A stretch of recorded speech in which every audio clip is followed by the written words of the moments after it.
যে সরকারকে আমাদের আমার ছেলের রক্তের উপরে দাঁড়ায় রয়েছে, তারা আজ পর্যন্ত একবার ফোন দিয়ে আমাদের খোঁজ খবর নেয়নি। আমি শহীদ আবদুল্লাহ বিন জাহিদের আম্মু ফাতেমাতুজ জোহরা। আমার ছেলে রমিজউদ্দিন, শহীদ রমিজউদ্দিন ক্যান্টনমেন্টের একাদশ শ্রেণীর ছাত্র ছিল। এই জুলাই মাসে ওর ইন্টার ফাইনাল পরীক্ষা দেওয়ার কথা ছিল। আগস্টের 5 তারিখ আমার বড় ছেলে গুলিবিদ্ধ হয়। আমার দুইটা সন্তান আবদুল্লাহ বিন জাহিদ আর মাহমুদুল্লাহ বিন জিসান। আমার বড় ছেলের বয়স ছিল 17, ছোট ছেলের বয়স 14। আমার বড় ছেলে মারা যাওয়ার 14 দিনের মাথায় আমার ছোট ছেলের ক্যান্সার ধরা পড়ে, তাও সেটা 3rd স্টেজ। আমার এই যুদ্ধটা আমার ছেলেকে নিয়ে একা করতে হচ্ছে। আমার ছেলেটা কালকে বাড়িতে যাবে, বলতেছে আম্মু আমি জানি না আমি আর অবস্থা কি হয়, আমি চাচ্ছি ভাইয়ার আর আব্বুর কবরটা জিয়ারত করে আসতে। আমার বড় ছেলে গুলিবিদ্ধ হওয়ার পরে কে বা কারা ওকে হসপিটালে নিয়ে যায়, ওর লাস্ট কথা ছিল আমি কি বাঁচবো, আমার আম্মুকে ফোন দেন, আমার আম্মু আসলে আমি ঠিক হয়ে যাব। আমার ছেলেকে 2টা গুলি করে, এখানে একটা আর পিঠের পিছনে একটা।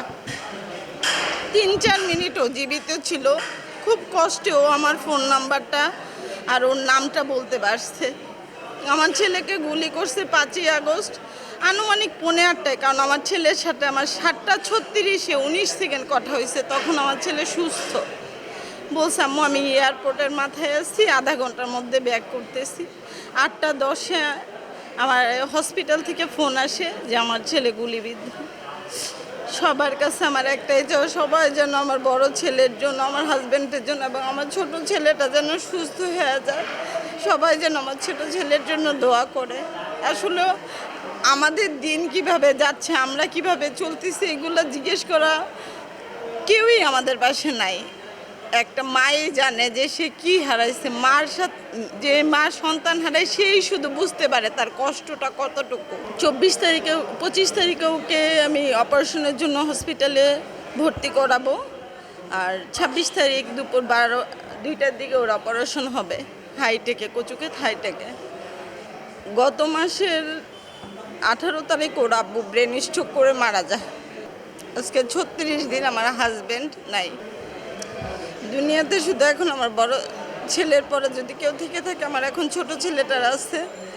আসলে বলার কিছু নাই। যে সরকারকে আমার ছেলের রক্তের উপরে দাঁড়ায় রয়েছে, তারা আজ পর্যন্ত একবার ফোন দিয়ে আমাদের খোঁজ খবর নেয়নি। ইভেন আমার মনে হয় 800 গেজেট অনুযায়ী 834 জন শহীদের মধ্যে আমার মতো করুণ অবস্থার মধ্যে কেউ নাই। আমার মাথার ছায়া বলতে আমার হাজব্যান্ড ছিল, সেটাও আজকে 36 দিন নাই।